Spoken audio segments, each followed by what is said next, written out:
finally means coming to an end.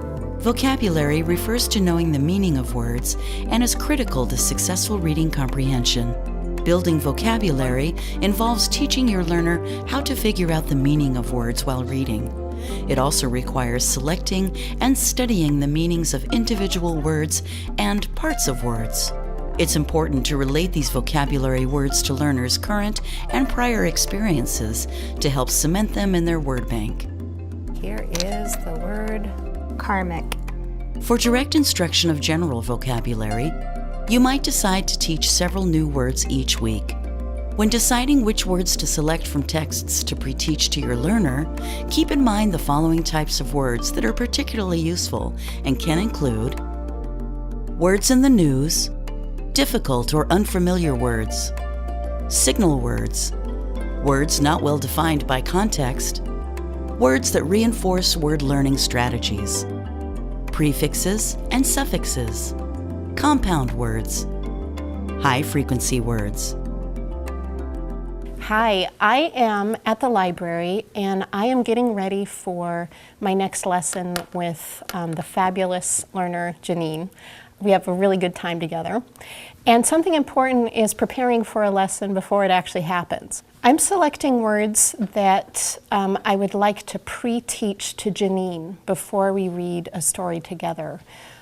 So words that you pre-teach are words that you select from a text, and that way you can focus on them and learn the meaning of them and make sure that they make sense to your student, because it really boosts reading comprehension if a learner has had a chance to really interact with and learn words that she's going to encounter in the text. Janine and I have been very focused on vocabulary development, and the reason for that is the larger your vocabulary, the better your reading comprehension. Every word that you know refers to a whole world of ideas. And so the more words that you and your learner specifically and explicitly learn together, the more successful your learner will be at reading, and reading comprehension as a critical piece of that. There are several types of words that you want to pre-teach. You know, there are so many words on the page. The question is, which ones are going to give you the most bang for the buck as far as time spent on them that will really lend themselves to better understanding of a text.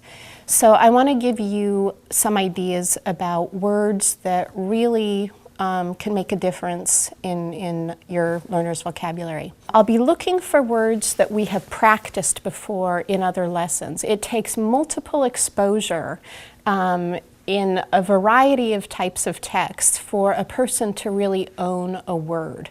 And so I'm always on the lookout for words that we've already practiced, to throw those in and to really help bolster Janine's memory of what those words mean. Another type of word that I'm interested in finding is called a signal word. And signal words are very powerful words. They're words like while, consequently, lastly, words that really set apart text because they tell you to pay attention. They tell you that something is about to happen.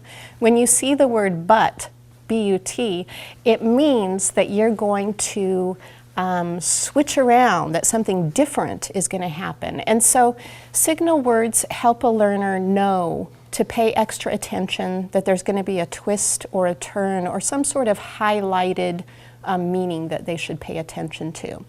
So we're going to be looking for words that we've studied, that we've practiced. We're going to be looking for signal words.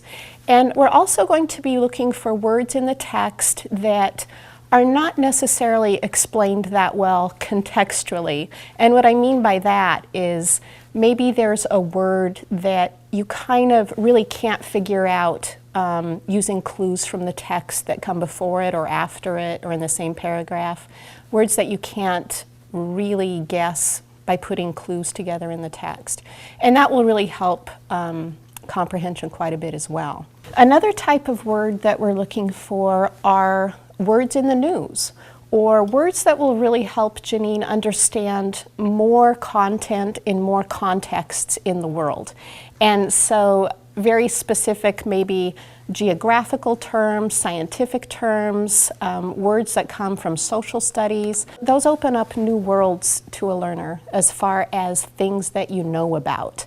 It can also be, this type of word can also be important for learners who are interested in passing the GED or who have specific content knowledge kind of tests that they need to pass in their world outside of tutoring. So we're trying to bridge these worlds together all the time. Another type of word that you want to be on the lookout for are words that are simply especially difficult, that may be unfamiliar to your learner, that are new words to be learned. I'm going to be looking for words that will help with some of the word analysis strategies that Janine and I have worked on. What I mean by that is, for example, if we've worked on a particular suffix or a particular prefix, then I want to reinforce that decoding strategy in new words that Janine encounters. So I'm going to select words that have patterns that we have studied previously. That's a chance for Janine to really connect. Another type of word we're going to be looking for are words that are high frequency, specifically for your learner. So if words come up again and again in your student's home life or from their work life, those are fabulous words to recognize and to know the meaning of, so that when your learner leaves tutoring and goes out into their everyday lives, that word appears again and again. And it's a great way to practice words, but also to find words that are relevant to what your learner needs in the everyday world. Teaching learners the meaning of unfamiliar words in a text before asking them to read it not only builds their learners' vocabulary, it also boosts their comprehension of the reading material. Developing background knowledge and a strong vocabulary is key to reading well. For this reason, it's important to explicitly and regularly focus on vocabulary development with your learner.